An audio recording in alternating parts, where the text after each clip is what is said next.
Hello and welcome. In this text, you will discover the powerful and moving story of the Prophet Muhammad, the man who brought Islam to the world. We will talk about his life, his struggles, his message, and why millions of people love and follow him today. Read slowly, repeat out loud, and learn English with us, step by step, word by word. Let's begin. He was born under a sky filled with stars, in the ancient city of Mecca. The desert air was cool at night. The rocks and sands held old stories of people long gone. Into this world, a boy named Muhammad came, in the year 570 CE. From the first breath he took, people felt something special. When he grew, he had a gentle look in his eyes that made people feel calm. He did not talk a lot when he was little. He watched the world sometimes with a quiet smile. Even as a child, people saw in him a kind heart and wise mind. His father, Abdullah, died before Muhammad was born. His mother, Amina, loved him deeply. But when he was only 6 years old, his mother passed away too. Suddenly, the boy had no parents. In those days, it was normal for children to live with family. Muhammad was taken in by his grandfather, Abdul Muttalib. He was a great leader in their tribe, the Quraysh. Muhammad learned from his grandfather the meaning of caring for people and showing respect. His grandfather told him stories of Mecca's past, of honest people who walked the desert and of the sacred Kaaba, the holy house in the center of the city. He told of Abraham, a man of faith, whose child Ishmael helped build the Kaaba. Muhammad listened with wonder. But when Muhammad turned 8, his grandfather passed away too. The boy was left in the care of his uncle, Abu Talib, a merchant. Abu Talib loved Muhammad like a son. He taught him how to work with camels, how to travel with traders, and how to speak to people of many lands. With him, Muhammad joined trade journeys to Syria, Egypt, and Yemen. Those journeys were a great school. Muhammad saw different people, heard different languages, and felt the cool breeze of foreign lands. He learned honesty and fairness by trading goods in distant cities. People trusted him because his words were true and his deals were fair. At the age of 25, he earned a name, Al-Amin, the trustworthy. In the busy markets of Mecca, he met a woman from a rich family, named Khadija. She owned many camels and tents. Her business was big. She needed someone honest to help trade her goods. That was Muhammad. He managed her caravans with care. When the trade returned to Mecca with profits, Khadija heard stories of Muhammad's honesty and calm style. She offered him marriage. He was 25. She was 40. For many, the difference seemed strange.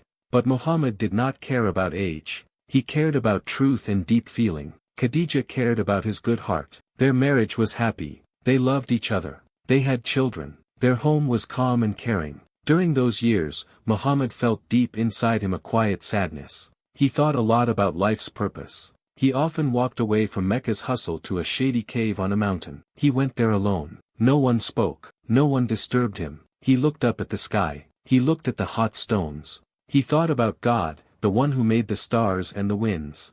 In that stillness, he listened. He wondered about people's hearts. He wondered why many people in Mecca forgot that Kaaba was first built for peace and respect, not for fights. He worried that people argued in the name of their tribe, that they forgot children, the poor, and the weak. As his thought deepened, he felt that something changed inside him. He felt a strong presence, that he needed to share what he saw in his mind. But his heart was calm. He felt fear too. He did not know what would happen. Mecca's leaders were proud. They did not like change. One night in the sacred month of Ramadan, when the sky was darkest and the desert quiet, Muhammad was 40 years old. He went to the cave again. A warm wind blew just before dawn. He sensed the moment was coming. Suddenly, he heard a voice like thunder and yet like a whisper. It said, "Read." He answered, "I do not know how to read." Again the voice said, "Read." Muhammad trembled. He held himself tight. The voice continued, "Read in the name of your Lord, who made humans from a clot. Read, and your Lord is the most generous, who taught by the pen, taught humans what they did not know." Muhammad felt as if his heart shone with light. Words filled his mind. That was the first revelation. He ran home to Khadija, trembling with emotion. "Wrap me," he said. "I fear for myself." She wrapped him. He told her what he heard. She let him rest. Then she said kindly, "You are a good man. Allah will not disgrace you. You care for your relatives, visitors, orphans, and the poor. You speak for the truth, help the weak, and serve your guests." She believed him at once. Over the coming days and nights, the words came again. They repeated for 23 years. The words spoke of one God, Allah, creator of the heavens and earth. They spoke of justice. They spoke of caring. They spoke of heaven and its peace for the good, and warning for those who hurt others. Muhammad began to live his message. He prayed 5 times a day. He gave support to the poor. He spoke up when someone was in need. His words were gentle but strong, and people heard. First, only Khadijah and his close relative Ali listened. Then more people came, his friends, and then others. They became believers. But in Mecca, some felt afraid. They were rich and proud. They did not want change. They did not like that Muhammad told people to care for everyone, not just the rich. They did not like that he spoke to powerful men as if they were the same as the poor. They started to mock him and his followers. They made life hard. Still, in the face of difficulty, Muhammad held calm. He said, Allah's message is stronger than swords. Few listened at first, but many hearts opened. Soon, those who followed him were known as Muslims. They believed in peace, in mercy, in truth. The days in Mecca grew harder. The more people followed Muhammad, the more the leaders of Quraysh became angry. They could not understand why this one man, who had never led an army, who never raised his voice, could move hearts with simple words. They feared his message. They tried many things to stop him. They mocked him in the streets. They told children to laugh at him. They threw dirt at his back when he prayed. But Muhammad stayed quiet. He did not fight back. He told his followers, be patient. Truth is like the sun, it may be covered by clouds, but it always returns. Some of his followers were poor. Others were slaves. The Quraysh beat them. They put heavy stones on their chests under the hot sun. One woman, named Sumayya, was tortured in the street until she died. She became the first martyr in Islam. Her son and husband were chained and beaten too. Muhammad felt deep pain for them, but he still told his people not to fight back. Then came a dark time. The Quraysh forced all the Muslims to leave the city and live in a dry valley, far from food and water. It was a boycott. No one could sell to them or marry them. Children cried from hunger. Leaves became their food. But they stayed strong in faith. For 3 years, they lived like this. Then the boycott ended,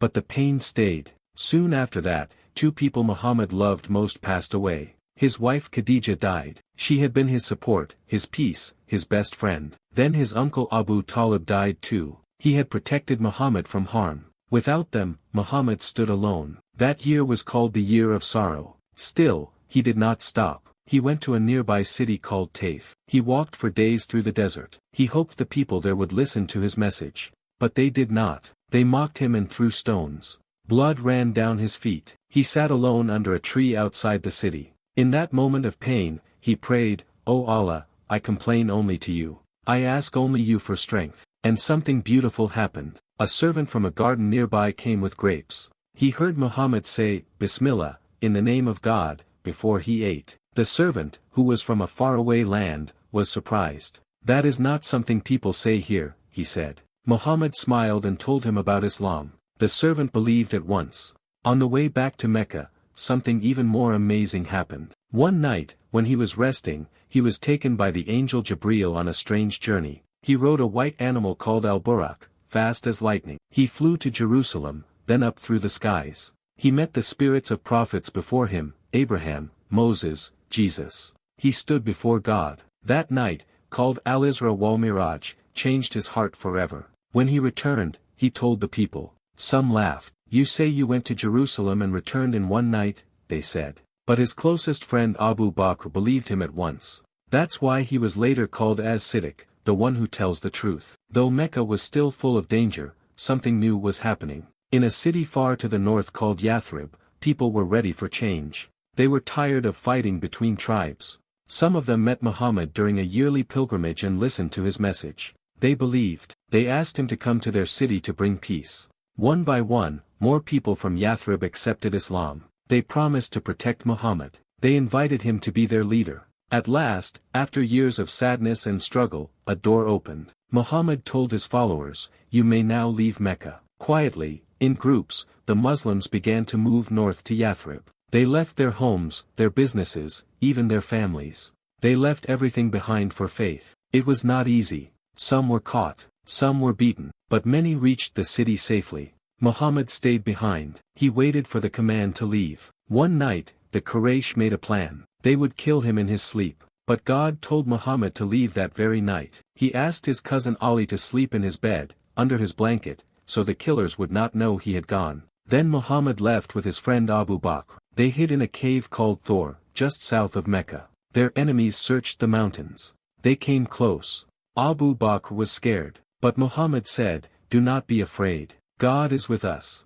And God protected them. A spider spun its web at the cave's mouth. A dove made a nest. The enemies passed by and did not see them. After 3 days, they left the cave and took a long road through the desert to Yathrib. When they arrived, people came running out with smiles. They sang, "The moon has risen upon us." They welcomed Muhammad with open hearts. That city would become known as Medina, the city of the Prophet. There, a new life began. In Medina, the world changed. The city was ready. People were tired of old fights between tribes. They wanted peace, and they trusted Muhammad. He did not come as a king, he came as a guide. He built a simple mosque with his hands. The ground was sand, the roof was palm leaves. That mosque became a school, a court, a place of worship, and a shelter for strangers. He brought the people together. Muslims, Jews, and others lived in the city. Muhammad made a treaty, a document that said all people had the right to live in peace and protect the city. He treated everyone fairly, no matter their faith. People saw that he judged with justice, even when it was against someone close to him. He lived simply. He slept on a mat. He fixed his own clothes. He helped in the home. Children came to him with smiles. He played with them. Old people called him kind. His eyes held mercy, and his words were full of wisdom. He taught that no one is better than another because of skin or tribe. The best, he said, are those who have the most goodness in their hearts. But danger followed him even in Medina. The Quraysh in Mecca were furious. They had lost control. They still hated Islam. They sent spies and planned attacks. Muslims were not allowed to defend themselves before, but now God gave them the right to fight if they were attacked. Soon, battle came. The first was at a place called Badr. 300 Muslims stood against nearly 1,000 Quraysh. They had few swords, little armor. They were farmers and traders, not soldiers. But they had faith. Muhammad raised his hands and prayed, "O Allah, if this small group is destroyed, who will carry your message?" The battle began. Dust rose.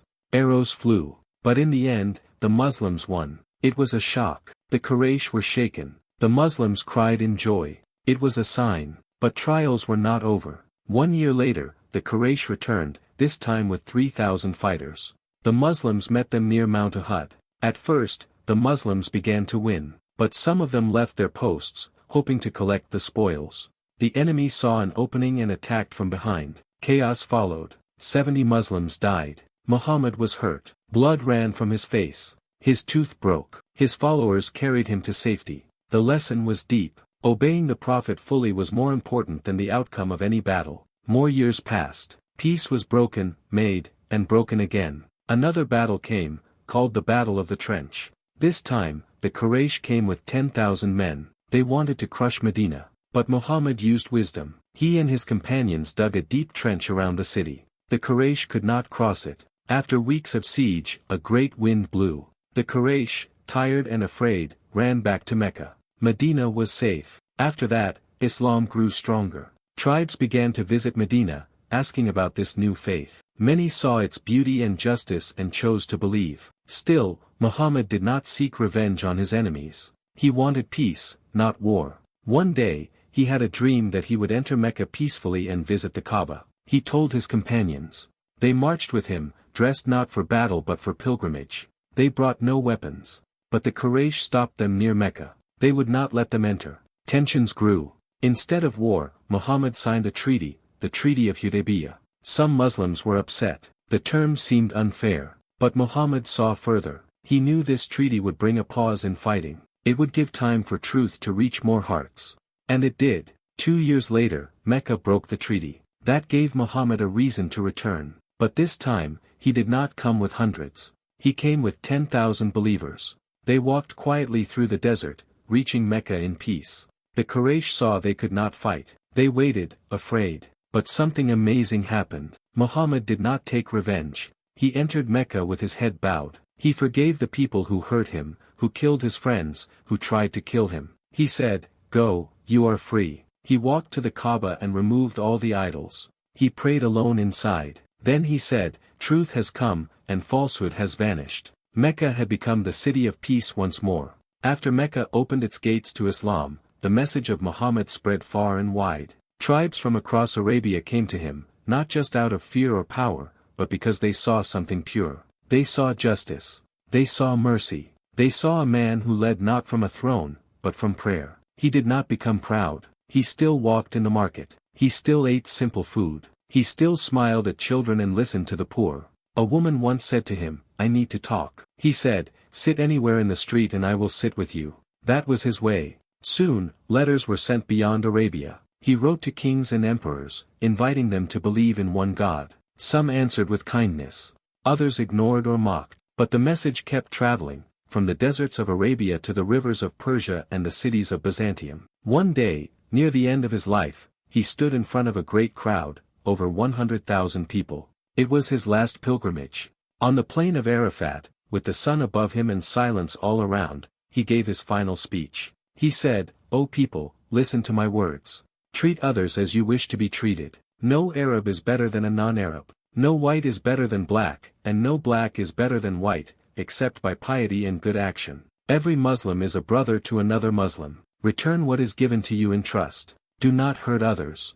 Do not cheat. Respect women. Pray to your Lord. Remember that one day, you will return to him." His words entered hearts like light enters water. Then, he looked up to the sky and said, "O Allah, have I delivered the message?" The people cried out, "Yes, you have." He raised his finger and said, "O Allah, be my witness." Soon after, back in Medina, he became ill. He felt weak. The fever grew. Day by day, his body slowed, but his heart remained full of care. He visited his wives. He prayed with his people. He asked, "Have I wronged anyone? If I have, let them take their right from me now." In his final days, he was in the house of his wife Aisha. He lay on her lap. His face was pale but peaceful. He raised his hands and whispered, "O Allah, the highest companion," and with that, his soul returned to the one who sent him. The city fell silent. His companions wept. Umar stood and said, "He cannot be dead." But Abu Bakr stood firm and said, "Whoever worships Muhammad, know that Muhammad has died. But whoever worships Allah, know that Allah lives and never dies." They buried him in the same room where he passed, under the soft earth. People came and prayed. The city mourned, but the message lived on. And so, the story of a man who began as an orphan, who walked the hot sands with no father, no mother, no riches, became the story of a man whose name is remembered every hour, in every part of the world, by those who say, "Muhammad is the messenger of God." His message was never about power. It was about mercy. He changed hearts, not with weapons, but with words. He forgave when others wanted revenge. He smiled when others shouted. He taught that true strength is in patience, that real victory is in kindness. And today, more than 1,000 years later, his light still shines.